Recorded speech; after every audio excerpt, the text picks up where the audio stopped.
विद्यावती कौर, चाचा सरदार अजीत सिंह, सरदार अर्जुन सिंह। अब आप कहेंगे इतना हम क्या इतिहास, तो ये बहुत ही खास परिवार है, कोई आम परिवार नहीं है, जिस तरह से अभी अंकल ने भी कहा। लेकिन ये परिवार बहुत ही अलग था। आप देखिए, ये दादा भी, दादा का नाम मैं मेंशन नहीं कर पाई हूँ, दादा भी क्रांतिकारी थे, पिता भी क्रांतिकारी थे, चाचा, ऐसे चाचा थे इनके ये, जिनको जो बाल्यकाल में थे भगत सिंह, तभी उनके एक शहीद हो गए और दूसरे को बाहर रहना पड़ा, क्योंकि अंदर जब मतलब देश में, भारत में उनके पीछे पुलिस उनको बहुत पकड़ने के लिए बार बार जहां भी वो जाते थे पुलिस आ जाती थी, तो उनको उससे बच के बाहर जाके, विदेश में जाके क्रांतिकारी गतिविधियां करनी पड़ी। इसलिए इनका परिवार ही उस एनवायरमेंट में था। आप देखिए, सिर्फ आपके शिशु का प्रभाव आप पे नहीं पड़ रहा है, मतलब आपका ही प्रभाव नहीं पड़ रहा है आपके शिशु पे, आपके परिवार का भी प्रभाव पड़ रहा है। तो ये बात, विद्यावती कौर भी बहुत ही अलग प्रकार की, बहुत ही संघर्ष वाली महिला थी, क्योंकि उनका पूरा परिवार, सबसे बड़ी थी, सरदार किशन सिंह सबसे बड़े थे, तो वे एक तरह से बहुत माँ की तरह सारे पूरे परिवार को देखती थी, और उनके अंदर भी देशभक्ति की भावना भरी हुई थी। इस तरह किशोरावस्था में पढ़े यूरोपीय आंदोलन व मार्क्सवादी विचारधाराओं से बहुत प्रभावित थे। मार्क्सवादी विचारधारा, मार्क्स आंदोलन के मार्क्स फिलोसफर आते हैं, पॉलिटिशियंस आते हैं, जो जिनने मार्क्सवादी विचारधारा रखी थी, मतलब उनका जो मत था वो मार्क्सवादी विचारधारा कहा जाता है, उनसे ये बहुत प्रभावित थे। ये मानते थे कि अपनी आजादी के लिए हमें खुद अपनी लड़ाई लड़नी है, लड़नी चाहिए, लड़नी सबको पड़ेगी। 12, यही भगत सिंह के मानना था। 12 वर्ष की आयु में जलियांवाला जो बाग कांड हुआ था, आप सबको पता है, उसके बारे में हम डिटेल में नहीं जाएंगे। एक कांड नहीं, एक नरसंहार जिससे हम कह सकते हैं, जलियांवाला बाग कांड हुआ था, जिसको भगत सिंह भगत सिंह उस समय सिर्फ 12 वर्ष के थे और उनके ऊपर इतना गहरा असर पड़ा। आपने कहानी आती है कि जब वो दिन, सुबह बैसाखी का दिन था, और जब वो गोलियां चल गई, सब मर गए, तो भगत सिंह रात में वहां जाते हैं और उन्होंने जो खून से सनी हुई जो मिट्टी थी उसको एक शीशी में भर लिया, और वो शीशी हमेशा उनके साथ रही, इस याद के तौर पे कि उन्हें करना क्या है, उनका संकल्प क्या है, उन गोरों को हटाना। तो ये उनका संकल्प रहा, और हमेशा जेल तक, जब तक वो जेल में रहे तब तक उनके साथ वो शीशी उनकी रही, मिट्टी खून से सनी हुई उनके साथ रही। गांधी जी से प्रभावित होकर उन्होंने स्वतंत्रता संग्राम में भाग लिया। ऐसा ही शास्त्री जी के साथ भी हुआ, ऐसे सबके साथ हुआ। गांधी जी के आंदोलन के साथ उन्होंने, गांधी जी से प्रभावित हुए उनके विचारों से कि आजादी के लिए हम सबको एकत्रित होना पड़ेगा, आजादी तभी आएगी जब हमारा पूरा देश एक साथ हो जाएगा।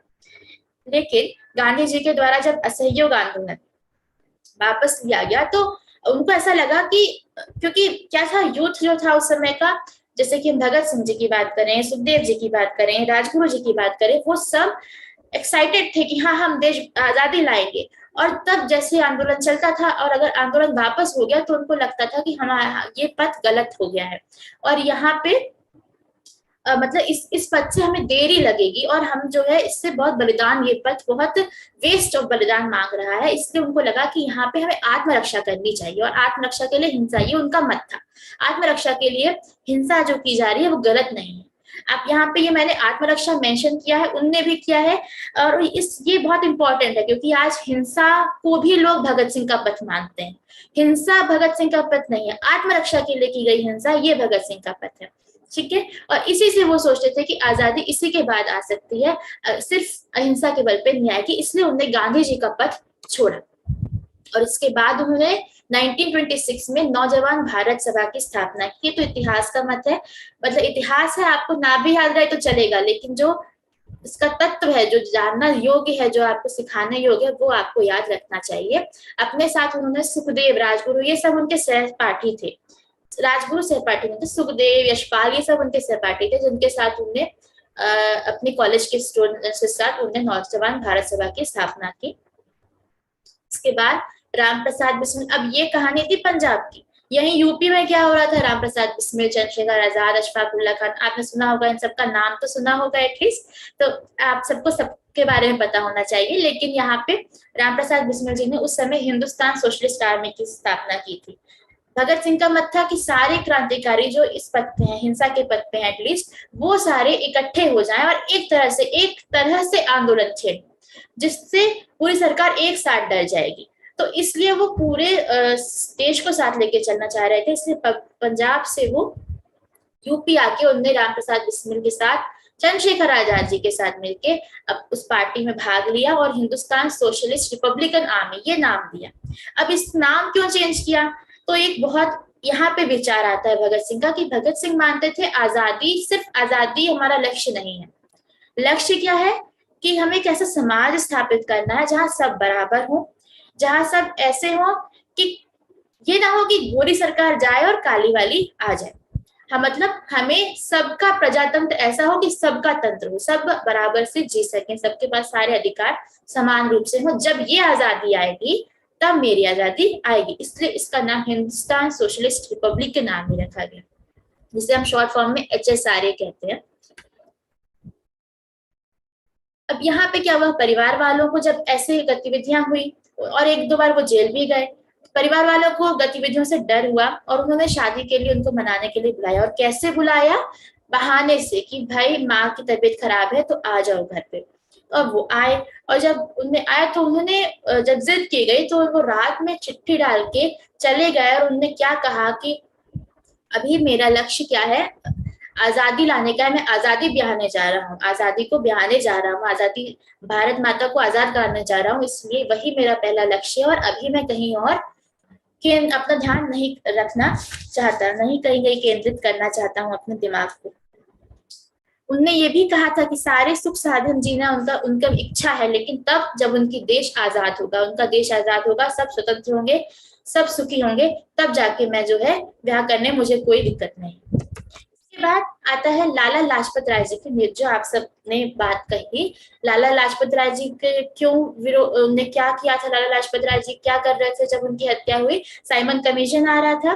साइमन कमीशन से कई सारे ऐसे लॉज हमारे पास आ रहे थे जो हमारे लिए नुकसानदेह थे, हमारे लिए और हमें दबा रहे थे। तो लाला लाजपत राय जी के नेतृत्व में आंदोलन छेड़ा गया। मतलब एक साइलेंट रैली थी, मतलब ऐसी नहीं थी कि हिंसात्मक हो। उसमें सारे सुखदेव, राजगुरु, यशपाल, भगत सिंह ये सब के साथ फॉलो कर रहे थे उनको।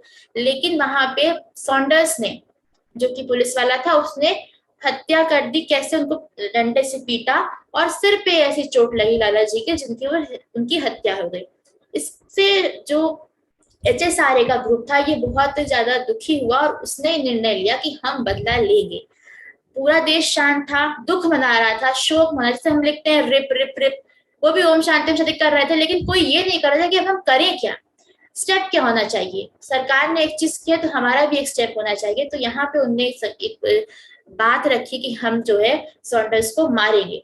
सुखदेव की रणनीति के साथ राजगुरु और भगत सिंह और साथ में चंद्रशेखर आजाद वगैरह भी थे, जिनके साथ मिलके उन्होंने सॉन्डर्स को मारने पहुंचे। लेकिन गलती ये हो गई कि स्कॉट को मार गए, क्योंकि वो सॉन्डर्स को जिसको पहचान की नियुक्ति दी गई थी वो पहचान नहीं पाए, और उन्होंने स्कॉट को पहचान लिया, जिससे उसकी हत्या कर दी गई, स्कॉट की हत्या हुई। लेकिन क्योंकि उनको बताना था कि हमारा लक्ष्य सॉन्डर्स को मारना था, इसलिए उनने अपने पर्चे, क्योंकि जब तब तो सोशल मीडिया था नहीं कि हमने क्यों किया है, हम डाल दे ट्विटर पे और सब फेमस हो जाए, पता चल जाए।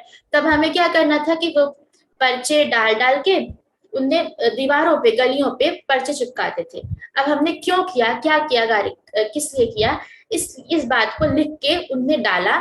और उसमें कोई बात नहीं चेंज की कि हमने स्कॉट को मारा है, उनने लिखा यही कि सॉन्डर्स को मारा है, हमने सॉन्डर्स को मारा है। सॉन्डर्स इतना डर गया था उनकी इस बात से कि मैं उनके बंदूक पे हूँ, बंदूक की निशाने पे हूँ, कि वो कई सालों तक बाहर नहीं आया, कई दिनों तक, कई महीनों तक बाहर नहीं आया, सॉरी कई महीनों तक वो बाहर नहीं आया।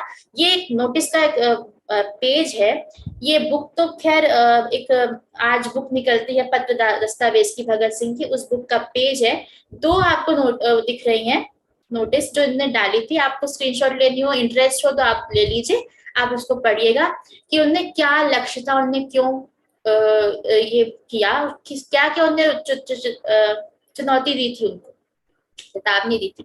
तो ये एक किताब भी आप पढ़ना चाहें, इंटरेस्ट आए कभी आपको, तो वीरेंद्र सिंधु जी ने सारे कलेक्शन किए हैं, उनकी पोती ने, वीरेंद्र सिंधु जी ने कलेक्शन किए हैं उनके सारे पत्र दस्तावेज के, जिसके कुछ अंश हम आपको दिखा रहे हैं। इस तरह से उनने अपने पोस्टर्स लगाए थे।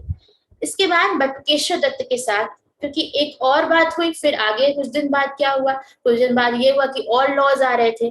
तो असेंबली हाउस में वो लॉ जब आने वाले थे, जब पास होने वाले थे, तब बटुकेश्वर दत्त के साथ मिलकर भगत सिंह जी ने असेंबली हाउस में बम फेंका। और उनका यहाँ कोई भी उद्देश्य, क्योंकि कई बातें ये उठाई गई कि उद्देश्य था कि वो लोग मरे, लेकिन ऐसा कोई उद्देश्य नहीं था, क्योंकि उनको कई बार आतंकवादी भी घोषित किया गया, भगत सिंह को, आजाद जी को, लेकिन ऐसा कोई उद्देश्य नहीं था, उनको चोट पहुंचाने का उद्देश्य नहीं था, लेकिन ये बताने का था कि दुनिया, अपनी बात को दुनिया के सामने रखने का उद्देश्य उनका जरूर था। उन्होंने कहा था कि बहरों को सुनाने के लिए धमाके की आवाज होती, धमाके की जरूरत होती है ना, बहरों को धमाके की आवाज ही सुनाई देती है, इसलिए उन्होंने अपने बम दगाए थे।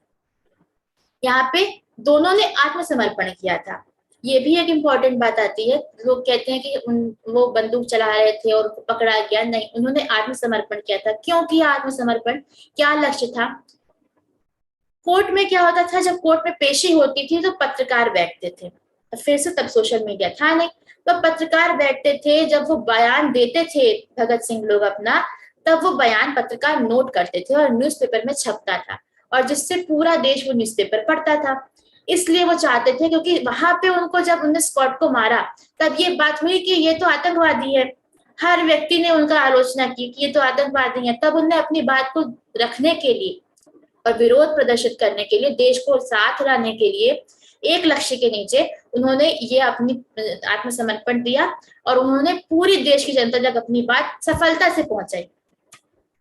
ये कुछ पेजेस हैं जो मैं आपको दिखा रही हूँ, फिर से इसी बुक के हैं, जिसमें ये पता चलता है कि बम, उन्होंने लिखा कि हमने बम फेंके क्यों, क्या सदन में बम फेंके गए थे, यदि ऐसा हुआ था इसका कारण क्या था, निम्न न्यायालय ने जिस प्रकार आरोप लगाए वो सही है अथवा नहीं।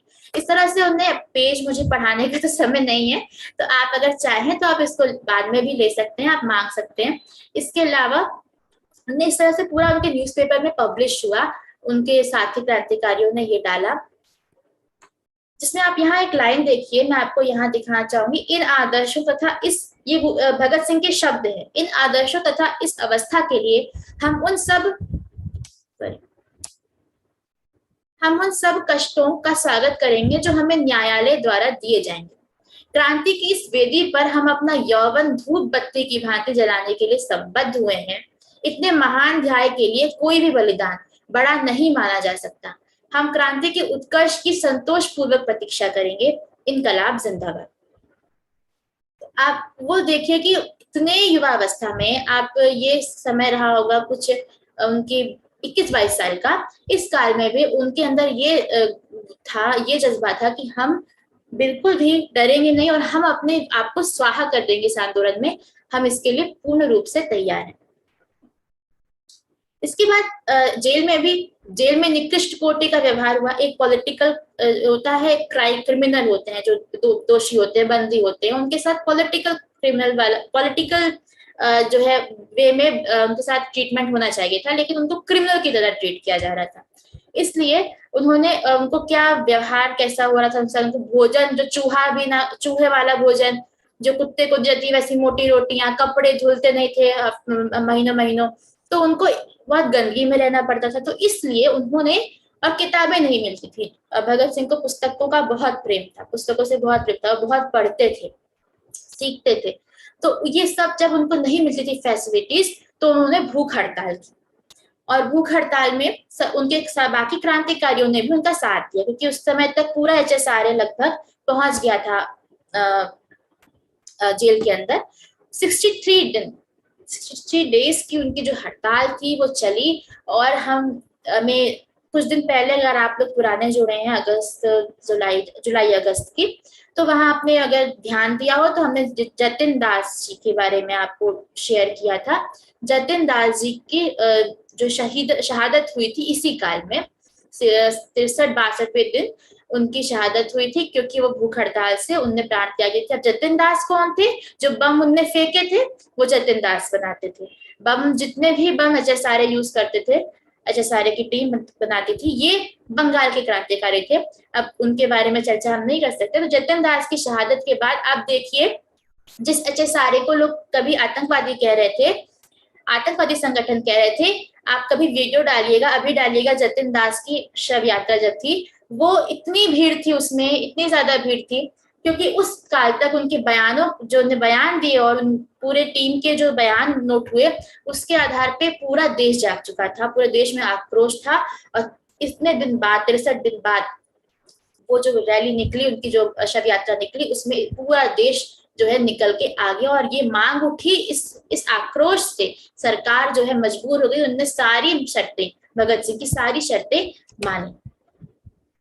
इन सब घटनाओं से आक्रोश बढ़ता गया और अंग्रेजी सरकार को लगा कि अब इनके बयान हम नोट नहीं कर सकते, इसलिए खाली कोर्ट में, जब कोर्ट में कोई नहीं होता था, ना जो जिनको बयान देना है, ना गवाह होते थे, ना कोई, किसी के भी बिना सरकार ने अपने दम पे कार्यवाही शुरू की खाली कोर्ट में, और निर्णय निकला कि भगत सिंह, सुखदेव और राजगुरु जी को फांसी की सजा सुनाई गई। किस बात पे आपको पता है, किस चीज के लिए? और फांसी का दिन 24 मार्च 1931 निश्चित किया गया। अब प्रश्न उठता है कि फांसी तो 23 मार्च को हुई थी ना, आक्रोश बढ़ गया था, लोगों ने तय कर लिया था कि हम फांसी नहीं होने देंगे, हम जेल से निकलवा के ही रहेंगे, और हम फांसी बिल्कुल, पूरी भीड़, पूरी भीड़ वहां तक पहुंच गई थी, जेल तक पहुंच गई, और उन्होंने ये तय कर लिया कि हम भगत सिंह को छुड़वा लेंगे, ऐसा आंदोलन करेंगे। बहुत ज्यादा प्रेशर था सरकार पे, इसलिए उन्होंने 23 मार्च शाम को ही फांसी दे दी। जबकि आप अगर रूल देखें तो सुबह ही फांसी दी जाती है, लेकिन यहाँ फांसी 23 मार्च को दे दी गई। उस समय उनकी आयु 23 वर्ष की थी। ऐसे सुखदेव राजगुरु भी 22-23 साल के ही थे। और इन तीनों के शवों को काट कर, आप देखिए, शव भी दिए नहीं गए क्योंकि वो डर गए थे, बाहर इतनी भीड़ थी, शवों को काट कर बोरियों में बांध कर नदियों में फेंक दिया गया। अब वहां से जो शव, जो बोरी मिली लोगों को, उसको अग्नि देके उनका संस्कार, भीगी हुई जो हो गई थी, नदी से निकाल के उसको संस्कार किया गया। तो सोचिए, जिस व्यक्ति का जीवन इस तरह से हो, उसके बारे में अगर आज आपने कुछ समय निकाल के सुन लिया, तो आपका समय निश्चित तौर से वेस्ट नहीं हुआ, ना ही आपके शिशु का समय वेस्ट हुआ, और आप सबने कुछ जाना, किसी के बारे में आज कुछ गुण आपके अंदर रहेंगे। अब आप अपने शिशु से फिर से संवाद स्थापित कीजिए। कुछ गुणों का हम आरोपण अपने शिशु के अंदर करेंगे। उसके पहले मैं आपको एक बात और बताऊंगी। कुछ ऐसी लाइन है जो इसमें मैं ऐड नहीं कर पाई हूँ। जब उनने बम फेंका था तो उन्हें अपना लक्ष्य उन्हें एक बात बताई थी, क्योंकि ये आवश्यक इसलिए है क्योंकि सब कहते हैं कि वो मारने के उद्देश्य से आए थे। आज हम मारते हैं तो लोग कहते हैं, आज कोई आंदोलन होता है हिंसात्मक हो जाता है तो हम तो भगत सिंह के चेले हैं, हमारे तो आदर्श भगत सिंह है। तो ऐसा नहीं है, उनकी बात सुनिए। हम मनुष्य के जीवन को पवित्र समझते हैं, ये भगत सिंह के शब्द है। हम एक ऐसे उज्जवल भविष्य में विश्वास रखते हैं जिसमें प्रत्येक व्यक्ति पूर्ण शांति और स्वतंत्रता का उपभोग करेगा। हम मानव रक्त बहाने के लिए अपनी विवशता पर दुखी हैं, परंतु क्रांति द्वारा सबको समान स्वतंत्रता देने और मनुष्य द्वारा मनुष्य के शोषण को समाप्त करने के लिए क्रांति में कुछ व्यक्तियों का बलिदान अनिवार्य है। इंकलाब जिंदाबाद। परिस्थिति में किस व्यक्ति को किस तरह हैंडल करना है, ये आपके शिशु को आना चाहिए। आगे जाके वही युवा बनेगा, और वो युवा इस विचारधारा का ना बने। एक और बात मैं आपको बताती हूँ कि उन्होंने कहा था, जब बम फेंकने जाने वाले थे, अपने आप को आत्मसमर्पण करने वाले थे, आत्मसमर्पण अपना, उस समय उन्होंने सुखदेव जी को एक पत्र लिखा था और कहा था कि मैं पूरे जोर से कहता हूँ कि मैं आकांक्षाओं और आशाओं से भरपूर हूँ, क्योंकि एक युवा होता है, आकांक्षाओं और आशाओं से भरपूर हूँ और जीवन की आनंदमय रंगिनियों से ओतप्रोत हूँ, पर आवश्यकता के समय सब कुछ कुर्बान कर सकता हूँ, और यही वास्तविक बलिदान है। सोचिए, उनकी पर्सनल आवश्यकता नहीं थी कोई, वो चाहते तो शांति से रह लेते, अपना जैसे बहुत लोग रह रहे थे वो भी रह लेते, पढ़े लिखे थे, पढ़ने में इंटरेस्ट था, लेकिन उनका जीवन उन्होंने कहाँ समर्पित किया? देश के लिए समर्पित किया। जो इम्पोर्टेंट था उस समय, जो स्वतंत्रता इम्पोर्टेंट थी, वहां पे उन्होंने अपने जीवन को स्वाहा कर दिया। आइए अपने शिशु के साथ संवाद स्थापित कीजिए और उससे कहिए कि आपके शिशु के अंदर राष्ट्र प्रेम की भावना, सर्वस्व त्याग समर्पण की भावना, सब कुछ त्याग सके, सब कुछ अपना सब कुछ समर्पण कर सके, जब जैसी मांग हो उस तरह से आहुति प्रदान कर सके, सामाजिक समता के लिए प्रयास कर, योजनाओं पर स्वयं अग्रसर हो, सफल नेतृत्व के गुण अब आप देखिए योजनाओं पर स्वयं देखिए, जब बम फेंका गया तब वो गए, उन्हें अपने आप को सामने रखा कि मैं जाऊंगा, जब क्योंकि किसी और को नहीं चाहते तो उनसे आजाद ने कहा कि भाई हम किसी और को भेजेंगे, उन्होंने कहा नहीं, बयान तो मैं दूंगा और मेरे विचार मुझे सबको पहुंचाने हैं, मुझे बताना है कि हमारा लक्ष्य क्या है, इसलिए मुझसे अच्छा कोई नहीं कह पाएगा, इसलिए मैं ही जाऊंगा। अपने आप उनके अंदर कितनी ही जनता उनके सिर्फ विचारों को पढ़ के चली आई। साहस, इतना बड़ा बलिदान देना निश्चित तौर से किसी साहसिक की नहीं, किसी अभूतपूर्व साहसिक का नहीं, तत्काल निर्णय लेने की क्षमता, कब कैसा निर्णय, मतलब क्या करना है, कब कैसा निश्चय लेना है, चाहे आपका भूख हड़ताल का निश्चय हो, चाहे आपका बम फेंकने का निश्चय हो, ऐसे सारे निर्णय जो उन्होंने लिए, और साथ में ऐसे सारे के भी क्रांतिकारियों ने लिए। निर्भीकता, भय, उनके अंदर भय नहीं था कि सरकार किस तरह की उत्पीड़न उनके साथ करेगी, अन्याय के आगे कभी ना झुकने का स्वभाव।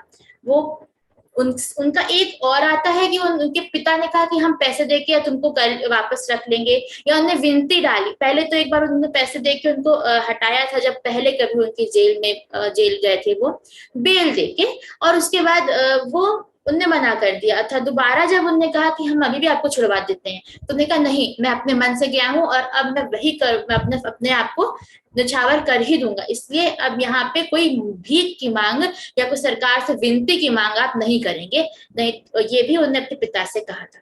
समय की मांग के अनुसार लक्ष्य निर्धारित करना, मैं देखा कितने ही उदाहरण हम देखा कि जब आज आज मुझे अभी मेरा विवाह का काल नहीं है, अभी मेरा जो है जीवन मेरा यही है और मुझे इसी के आगे अपने संदेश को पहुंचाते हुए अपने आप को त्यागना। पुस्तक प्रेम, पुस्तक प्रेम तो ये था कि आप अगर ये किताब पढ़ते हैं तो आपको दिखेगा कि कितनी ही किताबें वो ऑर्डर करते थे, जेल में ही मंगवा लेते थे कि अपने भाई से, अपने उससे, कि मुझे ये पुस्तक चाहिए। आखिरी समय तक उनकी जेल के कमरे में भी, फांसी के कक्ष में भी उनकी पुस्तकें उनके साथ रही, और जिससे वो सीखते रहे। इस तरह से अपने शिशु को आप ये सारे गुण सिखाएं।